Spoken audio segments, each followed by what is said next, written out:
Welcome to the Strong Roots Podcast. My name is Kristin Hill, and we are in an Enneagram season. And what the Enneagram is, it's a really popular personality test.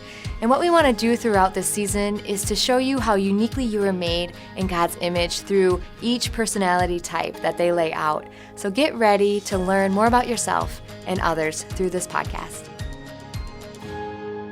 Welcome back to the Strong Roots Podcast. We are in the Enneagram season, and I'm here with Aleah, and we are doing Type 3, which is called the Achiever.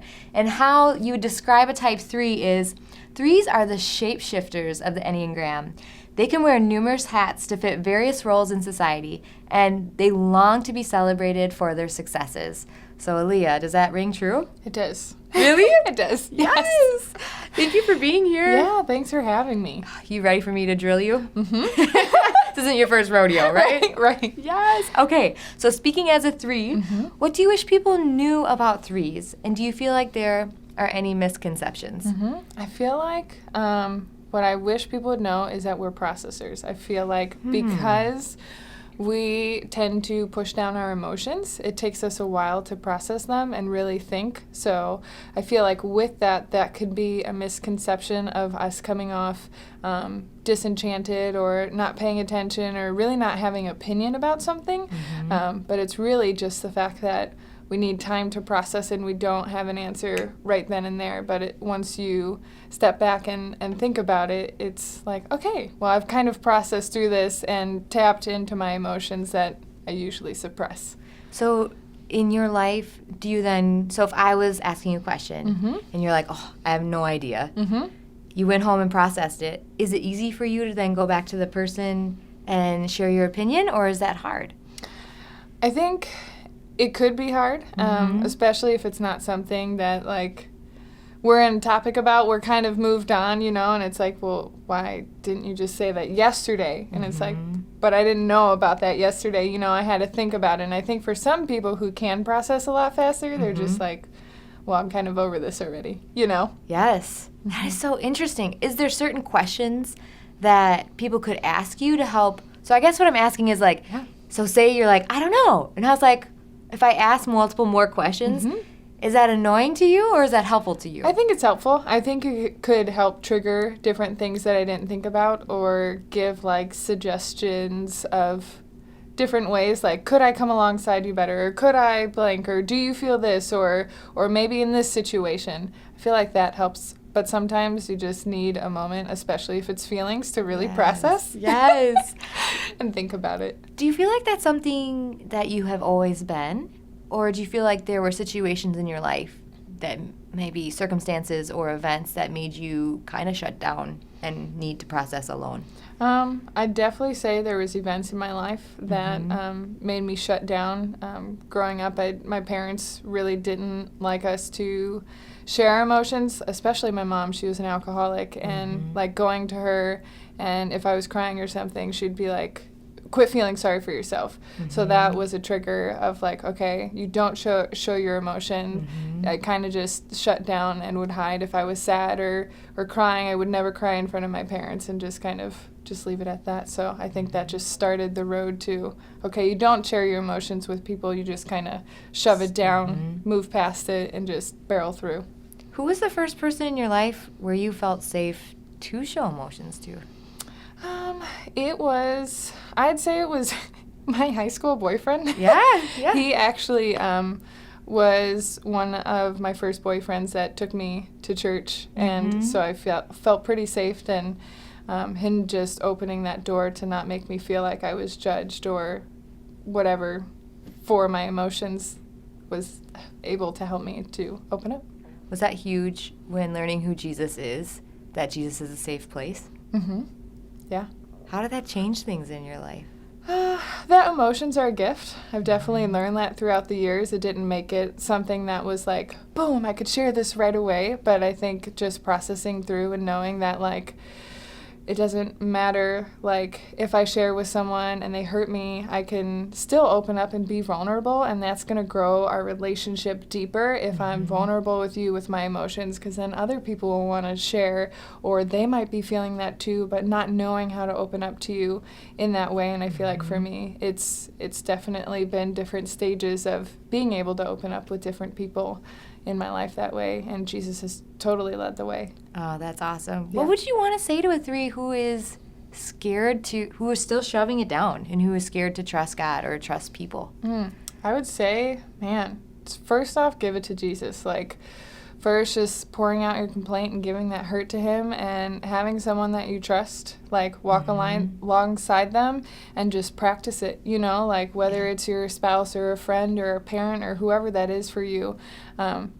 It's going to be tough. Yes. And you're going to have to let them know that you're struggling or come back a few times, but I feel like having that person to practice that with and do it really opens the door. I mean, this is something with you and Elise that I practice all the time, even if it's like a hurt or emotion.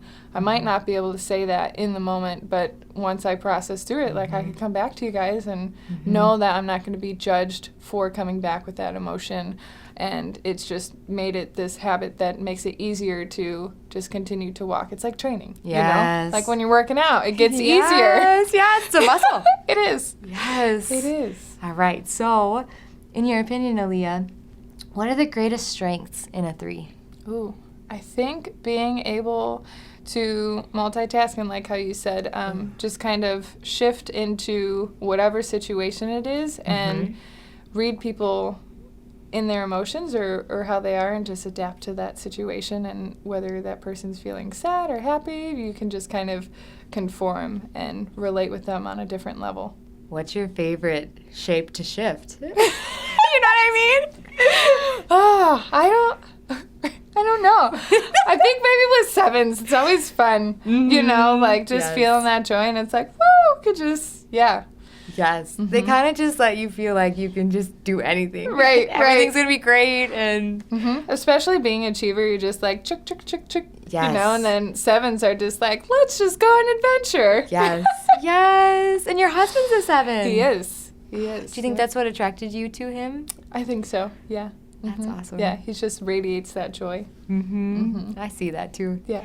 So, what part of being a 3, we just talked about something good, what part of a 3 makes you cringe, and how do you rely on Jesus with that? I think is like the lying and deception to yourself. I think it's very easy to lie to myself specifically and be like, things are okay, I can handle this, I've got this. And because we want to achieve and do multiple things, we don't really want to pawn it off on someone and like say, I can't do this, because like it's like, oh, I want to check. And it said being known for your successes, which is not really the best thing, but I think because it's deep down in us, especially in this world of like who you are by your achievements and what you do and what you accomplish, and it's easy to get in that mindset and just focus in and lie to yourself like, okay, I need to step back, or I'm spreading myself too thin. And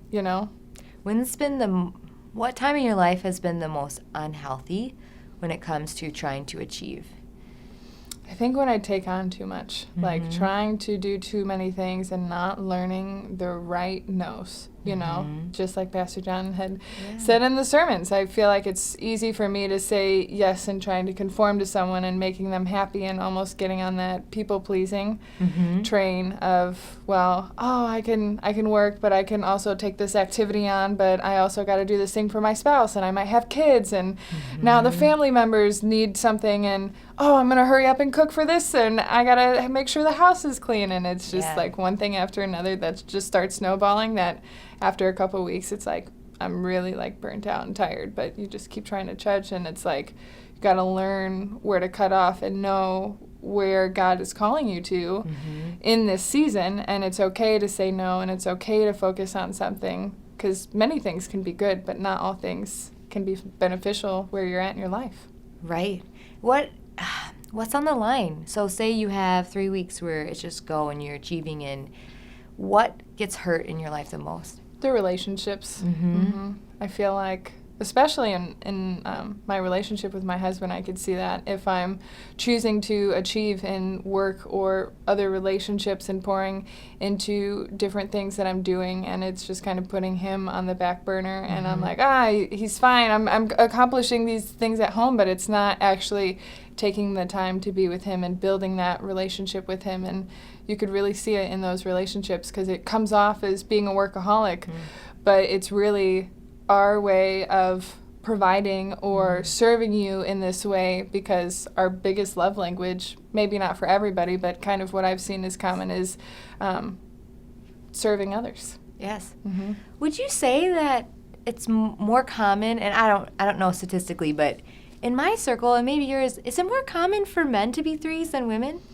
Do you think? I think so. Because you just used the word providing and serving, and I was like, yes! Yeah. So, as a woman, like, do you feel ever like the odd girl out being a three? Sometimes. I feel like I could definitely relate more on a man's side sometimes. I mean, definitely have my traits, of just like not having the emotions and shutting them down, or knowing how to express them in that way.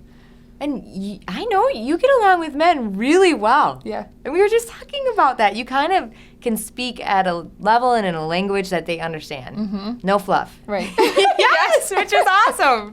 So I just thought of that right now. I think that's pretty cool. Right. So how does being a three, we kind of touched on this, but how does being a three affect your relationships with other people, but also with Jesus? That's good. I think with other people, again, it's just choosing to prioritize them versus accomplishing a task. Yeah.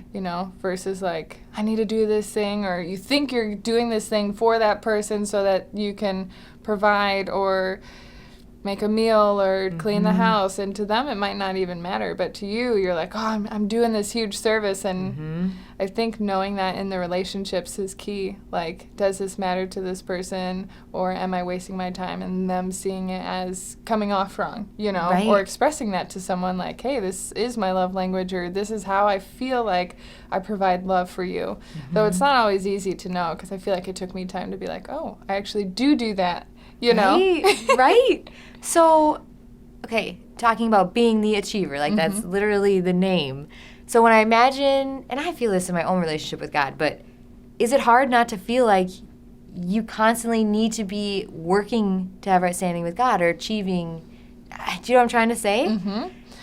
Yeah, I think that was more at the beginning Yeah. of my relationship with Jesus. Like, oh, I got to do these things. I got to check these boxes. I got to read my Bible. If I don't take this time right now, it's, not going to be good or whatever. And that mindset of like, man, God's going to be mad at me. And it's just like, it's crazy how he comes up though in those moments when I feel like, oh, I didn't get to that, or I totally failed and slept in and didn't get to spend the time like I wanted to check those boxes, and he totally just blesses my socks off and is like, I'm here for you no matter what, like whatever it may be in the day of something that I was stressing about or whatever, and it's just like, that's true, like I don't have to do these things for you to love me, because you love me no matter what. Right. That's a good word. So what traits of a three best reflect Jesus' character and God's image? I think encouragement and hope. Okay. I think that because, I don't know, I just love encouraging people, being like their cheerleader, encouraging them, and I feel like Jesus is totally our cheerleader and encouraging us no matter what is happening. He's loving us, telling us we could do it, giving us his peace through all of it, and hope, knowing that, like, man, you can just have hope in him no matter what, And I feel like your ability to adapt to meet people where they're at. Yep. So the way you encourage is unique to that person. Right. So when you encourage me, I'm like, I feel like I could run through a wall. And she said I could, so let's go. Right? But you're such an encouragement, but I feel like you meet people exactly where they're at and how they need to be encouraged, which is such a gift. Right. And that's what Jesus does. He does. Anything else about God's character that you feel like threes really, how about even cutting right to the heart? Yeah. There is no fluff. Right. I think that is something that God, you look at Jesus' life. Right. he didn't fluff around. Right? He just gets down. Yes. Yeah. And I think that's a really powerful way that you guys reflect God's image. Right. But with all blessings, like in our greatest strengths, do you feel like that can be something that's a weakness as well? Mm-hmm. Yeah, especially depending on the person, you Yes. know. If you're going in and just saying like, boom, here's this issue that I could see, because I think a part of being the achiever, you just kind of see the issues, like how can I fix it and go from here. You could see that in other people, and you're just like, but here's your issue, like this is how you fix it. Right. And that's our way of like, oh, I care about you, here's the solution. Mm-hmm. But that's not always the best way, because I mean, it's even happened to me. Someone tells you something, you don't really recognize it, and that defense wall Yes. goes up, and it's like, I'm not hearing you now because my wall is up, you know? I don't want to listen to you Yes. because I don't believe you yet. Yes. And it could cause that way versus like helping them get to that moment in love Right. as well. Though it is loving, it could not feel loving to that person. Absolutely. So you talk about that, and so you mentioned that 3s and 7s get along really well. Mm-hmm. But in that, like, what number do you feel like you clash with the most? Is there a number that you, like, because of your directness or because of there's something, like, that it's like, or is that a hard question? I don't know. I don't feel like I have clashed with anybody yet. Yes. I might have and just not knowing noticed it? Yeah, yeah, but I don't think so. I mean, the ones that I like are shifting through my brain right now of Yeah. the different numbers. I don't feel like I've clashed, but Mm-hmm. No, it's funny because I feel like 7s probably have the hardest times being spoken directly to. yeah, that's true. But even though you get along the most, I was just thinking when I'm going through it, like, Yeah, they don't like being told or being controlled. yes. So you have to get them to a spot of like, okay, I'm going to ask you this question that I know versus just saying like, here's this issue. Like, do you feel like this would be better? Or do you think Yes. about this? And it goes much better, especially, yes, with Jay, when I'm like, but you need to do this. And he's like, no, I want to do the opposite thing you just told me to do. Yes. I'm like, but what? So do you feel like you get along with other 3s, or is that hard? Yeah, I get along with the other 3s. Yeah. That's awesome. Just get you excited. You're like, you're an achiever too? Yes, let's go achieve things together. Yes. That's awesome. Is Yeah. there anything, we kind of talked about this, but anything about being friends with another 3 that's hard? I don't know. I don't feel like I have somebody that's like super, super, super close that like I've you know what I mean? That I've clashed with, that sometimes with your best friend or somebody that you're close with, like your spouse, that you kind of run into those different things, but none Yeah. that are coming. And I wonder in my mind, I'm thinking, I wonder if it would be hard if there was an issue, say I'm a 3, you're a 3, and we both don't know and we both need to process. Right? I feel like that could be hard. It could be. Yeah, or trying to out-achieve each other.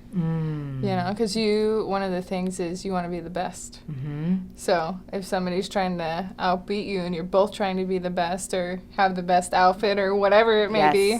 Could get competitive. Mm-hmm. True. So what traits of a 3 are you like, yes, I completely agree with this? And what traits of a 3 are you like, I don't really feel that's true? So far, from what I've read, I feel like they're pretty much all on point. Though whether I want to believe them or Yes. not, like the lying and the deception thing, when I first read that, I was like, I don't lie, you know? Yes, But yes. it's like, when you actually process it and think like, oh, I do lie to myself, and saying like, I'm okay when I'm really not. Things like that, or trying to think, just wanting to achieve, or just seeing the memes of different, like, wanting the best outfit. I was like, that kind of sounds really conceited. But I was like, when I look through my wardrobe, sometimes I'm like, I really want the best outfit for this today. Yes, You know? I'm like, I totally do that. Yes. Has it been helpful seeing the negative traits to help you actually overcome them with Jesus? Yeah. Like, one of them, Zachary and I were just talking about this the other day, of being passive aggressive, you know, I was like, am I though? Are you sure? And he's like, yeah. And I was like, okay, tell me how, right? Yes. And he said that it is when I don't want to do something, I'll just get like, yeah, sure, whatever, I'll do it. He's like, I know you don't want to do it, but you're going to do it because you're the achiever and you want to get it done. But deep down inside, you have like this turmoil of like, I'm totally against this in every way. Yes. I'm like, Yes. That's probably true. Yes. Yes. Guilty. I don't want to admit it, but yeah, okay. Yes. So that's all the questions I have for you. Yep. But if you could leave the threes listening with any advice, anything you want to share with them, what would it be? Lean into Jesus. I know that's kind of normal, but in all things, I mean, to be a healthy three, like, man, we all have shortcomings, we all have struggles, especially not to compare in this world and just make those relationships feel like they're missing out or you're not giving enough time to that person that you need to. Just focus in on God and where He's calling you to and what part in your life is He really asking you to focus in, and use that strength to really strengthen those relationships or strengthen where you're at in work and be able to adapt in the area that He's given you. That's really good. Yeah. Thank you, Aleah. Yeah, thanks. Yes, and man, you rocked it. You achieved it.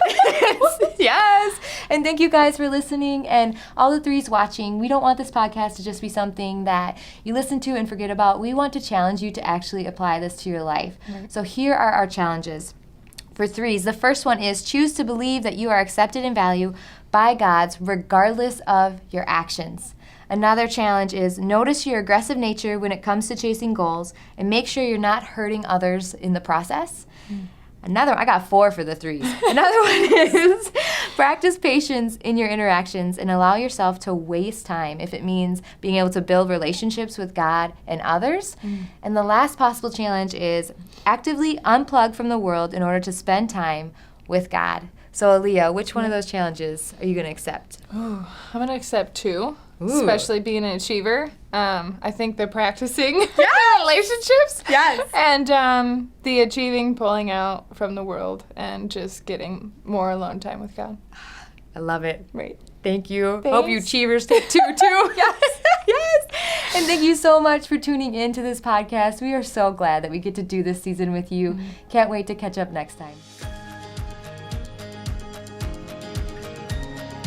Thank you for checking out the Strong Roots podcast. If you are curious what your type is, make sure to check out the link in the description below. And if you don't want to miss out on any future content, make sure to follow us on all our social media platforms. And we are praying that your roots stay strong.